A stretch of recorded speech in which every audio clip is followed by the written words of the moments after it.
Hello students, welcome back to your channel road to A plus. आज के इस session में क्लास 10th बोर्ड का most important mathematics question solve करेंगे।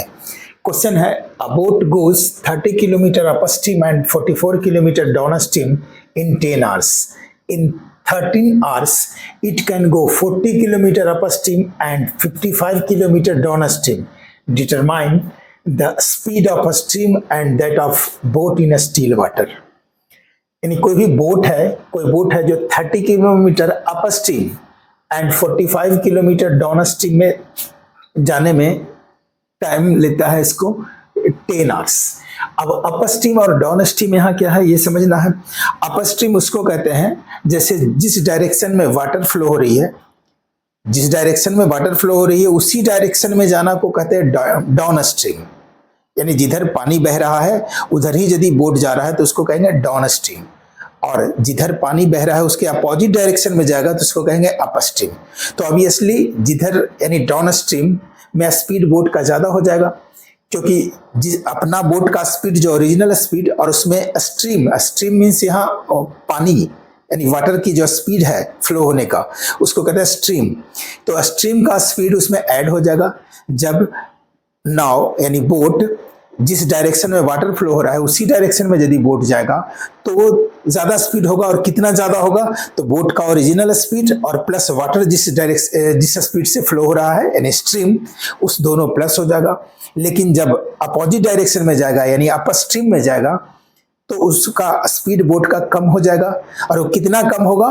तो जितने ओरिजिनल स्पीड बोट का है और उससे जितना स्पीड स्ट्रीम यानी वाटर का स्पीड है वो उसको रोकेगा, यानी अपोजिट डायरेक्शन में जाएगा तो उतना उसको डिक्रीज करेगा, स्पीड अपने स्पीड के इक्वल वो डिक्रीज करेगा। तो ये होता है अप स्ट्रीम और डाउन स्ट्रीम। सबसे पहले यहाँ लेट करेंगे, let the speed of a stream and the speed of boat in still water. यानी स्टिल वाटर मीन्स शांत पानी, स्थिर पानी में बोट का स्पीड यानी ओरिजिनल स्पीड। तो late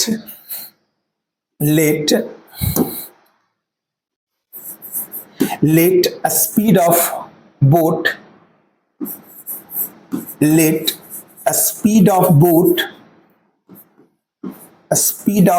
in a still water यानी स्थिर पानी में बोट का speed x kilometre per our and a speed of a stream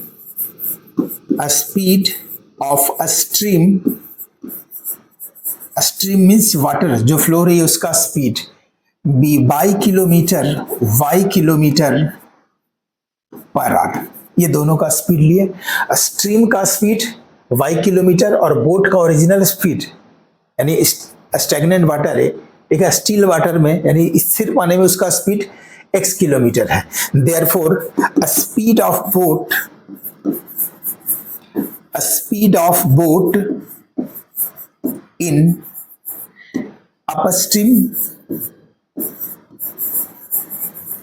upstream में बोट का स्पीड क्या होगा। अपस्ट्रीम मीन्स जिधर पानी बह रहा है उसके अपोजिट डायरेक्शन में, तो अपोजिट डायरेक्शन में उसका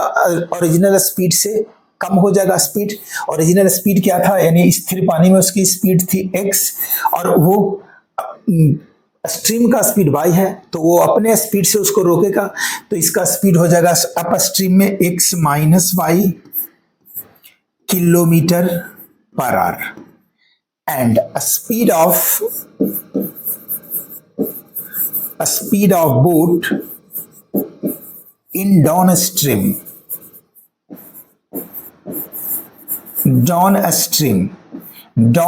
में बोट का स्पीड क्या होगा तो डाउन स्ट्रीम मीन्स जिस डायरेक्शन में वाटर फ्लो हो रहा है उसी डायरेक्शन में जाना, तो बोट का स्पीड और बढ़ जाएगा। और वो कितना बढ़ेगा, स्ट्रीम का स्पीड, स्ट्रीम वो अपने स्पीड से उसको भी आगे यानी उसको पुश करेगा, तो इसके स्पीड दोनों ऐड हो जाएगा। तो ये x तो ओरिजिनल स्पीड यानी स्थिर पानी में ये बोट का स्पीड था और स्ट्रीम का स्पीड y है तो ये दोनों प्लस हो जाएगा किलोमीटर पर आवर, ये दोनों का स्पीड है। Therefore according to question 10 hours में कितना डिस्टेंस कवर हो रहा है कि 30 किलोमीटर अप स्ट्रीम में और 44 किलोमीटर डाउन स्ट्रीम में, ये दोनों डिस्टेंस 10 आवर में कंप्लीट हो रहा है। तो डिस्टेंस यानी time equal to distance by speed, तो टाइम इक्वल टू होता है distance by speed, time equal to distance by speed. तो यहां डिस्टेंस कितना है 30 किलोमीटर, तो यहां 30 अपॉन 30 किलोमीटर कितना अप स्ट्रीम के लिए, तो अप स्ट्रीम में स्पीड क्या है, अप स्ट्रीम में स्पीड है x माइनस वाई, तो 30 अपॉन x माइनस वाई, यानी 30 किलोमीटर जाने में कितना टाइम लगा अप स्ट्रीम में, तो डिस्टेंस बाई स्पीड, डिस्टेंस है अप स्ट्रीम में 30 और स्पीड x माइनस वाई और प्लस 10 आवर में दोनों, यानी 30 किलोमीटर डिस्टेंस कवर किया है अप स्ट्रीम में और 44 किलोमीटर डाउन स्ट्रीम में भी कवर किया है। तो 44 किलोमीटर डाउन स्ट्रीम में और डाउन स्ट्रीम में स्पीड क्या है, तो x plus Y equal to ये दोनों मिलाकर टाइम कितना लगा 10, यानी डिस्टेंस बाय स्पीड, ये अप स्ट्रीम का डिस्टेंस है तो अप स्ट्रीम का स्पीड होगा, डाउन स्ट्रीम का डिस्टेंस है तो ये डाउन स्ट्रीम का स्पीड होगा, और ये दोनों डिस्टेंस कवर किया 10 आवर में। तो इसको इक्वेशन फर्स्ट ले लेंगे। सिमिलरली यहाँ फिर 40 किलोमीटर और ये 13 आवर में कितना कौन सा डिस्टेंस कवर कर रहा है, तो 40 किलोमीटर अप स्ट्रीम में एंड 55 किलोमीटर डाउन स्ट्रीम में। तो अप स्ट्रीम में कितना है 40 किलोमीटर, तो यह लिखेंगे 40 अपॉन अप स्ट्रीम का स्पीड है x माइनस वाई और प्लस डाउन स्ट्रीम में 55 kilometre, 55 upon x plus y is equal to, ये दोनों मिला कितना टाइम लेता है 13 आवर्स, तो यहाँ 13 आवर्स 13, इसको इक्वेशन सेकंड। अब इससे हमें x और y का वैल्यू फाइंड करना है, या तो हम 1 बाई एक्स माइनस वाई को u या 1 बाई एक्स प्लस वाई को v ले करके सॉल्व कर सकते हैं, या इसको डायरेक्टली भी सॉल्व कर सकते हैं। डायरेक्ट सॉल्व करने के लिए हमें ये न्यूमरेटर को, यानी इस टर्म के न्यूमरेटर को सेम करना होगा। तो यदि इसको न्यूमरेटर को सेम करेंगे तो 30 को यदि 4 से मल्टीप्लाई कर देते हैं तो 34 जा 120, और इस इक्वेशन में 3 से मल्टीप्लाई कर देते हैं तो 43 जा 120 हो जाएगा, तो दोनों इक्वल हो जाएगा, ये कैंसिल होगा और फिर y इस एक इक्वेशन इससे होगा, यानी x प्लस वाई आ जाएगा। ठीक है, तो हमें फर्स्ट इक्वेशन को मल्टीप्लाई करेंगे 4 से, और सेकेंड को 3 से, 4 से करेंगे 13 4 जा 120, इसको 3 से करेंगे 43 जा 120। Equation first multiply by 3 and 3 नहीं 4, first multiply by 4 first multiply by 4 and equation second multiply by 3। First को 4 से और सेकंड को 3 से मल्टीप्लाई करेंगे एंड सब्ट्रैक्ट करेंगे, क्योंकि यहां भी साइन प्लस है यहां भी साइन प्लस है, दोनों सेम साइन है, और सेम साइन रहेगा तो उसमें आप एक दूसरे को, यानी दोनों इक्वेशन को माइनस करेंगे एंड यहां लिख देंगे एंड सब्ट्रैक्ट देम, और ये दोनों को सब्ट्रैक्ट करेंगे। फर्स्ट इक्वेशन को 4 से मल्टीप्लाई करते हैं तो 34 जा 120, 120 अपॉन x माइनस वाई और प्लस 44 में भी 4 से मल्टीप्लाई होगा, 44 में 4 से मल्टीप्लाई, 4 4 जा 16, 4 4 जा 16 117, यानी 176 upon x plus y is equal to, यहां भी 4 से मल्टीप्लाई होगा, 10 4 जा 40, ये मिल गया इक्वेशन। और सेकंड इक्वेशन में 3 से मल्टीप्लाई करेंगे तो 43 जा 120 upon x minus y plus 55 में 3 से मल्टीप्लाई करेंगे प्लस 55 इंटू 3, 55 में 3 से मल्टीप्लाई करेंगे, 5 3 जा 15, 5 3 जा 15, 116, यानी 165 upon x plus Y equal to right side कितना है 13 और 13 में भी 3 से मल्टीप्लाई होगा 13 3 जा 39 और इस दोनों इक्वेशन को क्या करेंगे सब्ट्रैक्ट करेंगे और सब्ट्रैक्ट करते हैं तो अपोजिट साइन देते हैं यहाँ प्लस है तो माइनस माइनस और यहाँ प्लस है यहाँ माइनस अब ये दोनों सेम है प्लस माइनस तो ये कैंसिल हो गया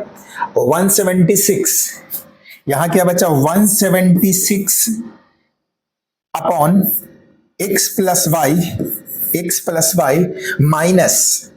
minus 165 upon x plus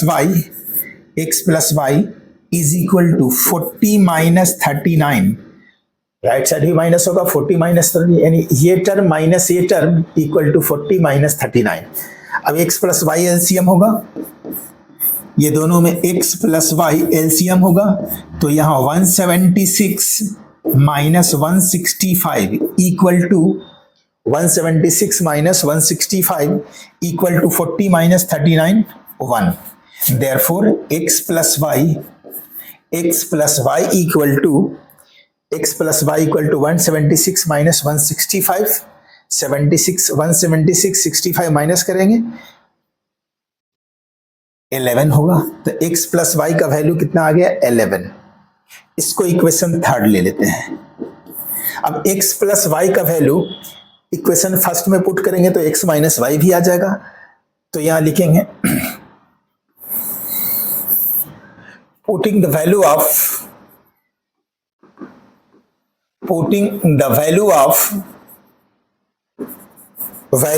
x plus Y in equation first में x प्लस वाई का वैल्यू पुट करेंगे x plus Y equal to कितना है 11 तो यहां क्या हो जाएगा 30 upon x minus Y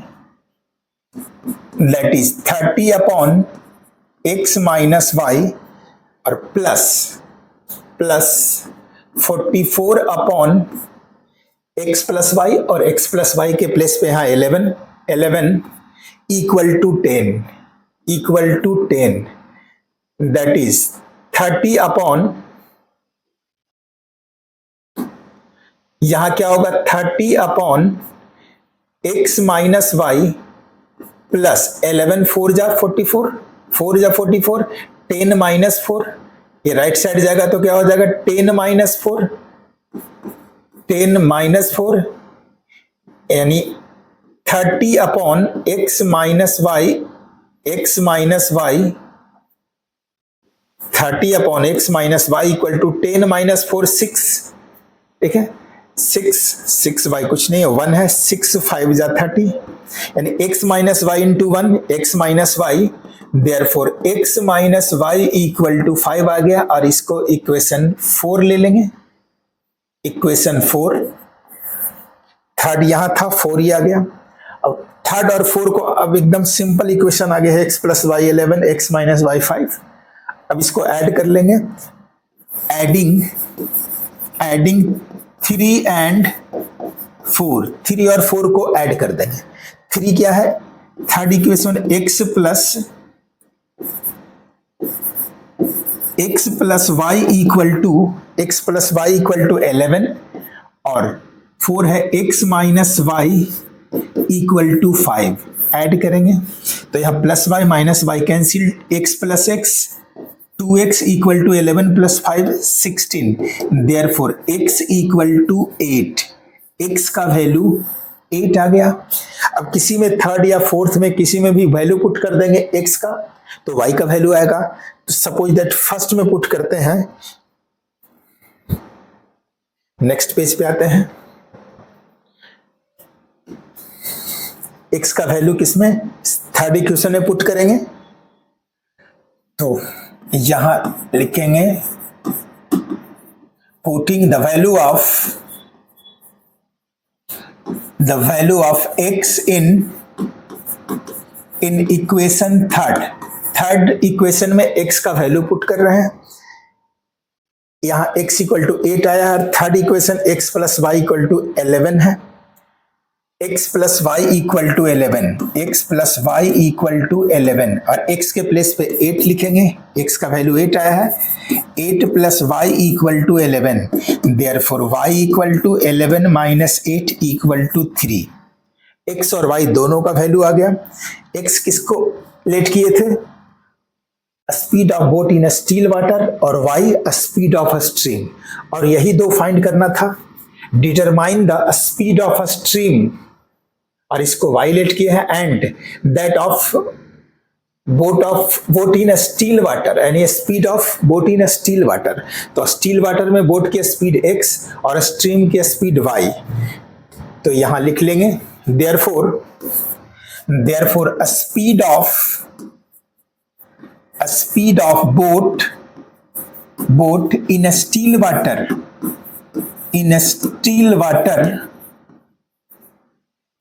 speed of boat in a still water b x kilometre per hour, ये लेट किए थे, और x इक्वल टू कितना आया है? 8 आया है। x equal to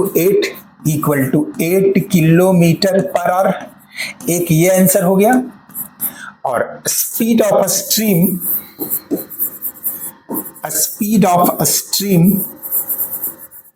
stream equal to y kilometre per hour, ये लेट किए थे, और y का वैल्यू 3 आया, तो ये 3 किलोमीटर पर आवर, एक आंसर ये आया। दोनों आंसर आ गया, speed of stream and speed of boat in still water.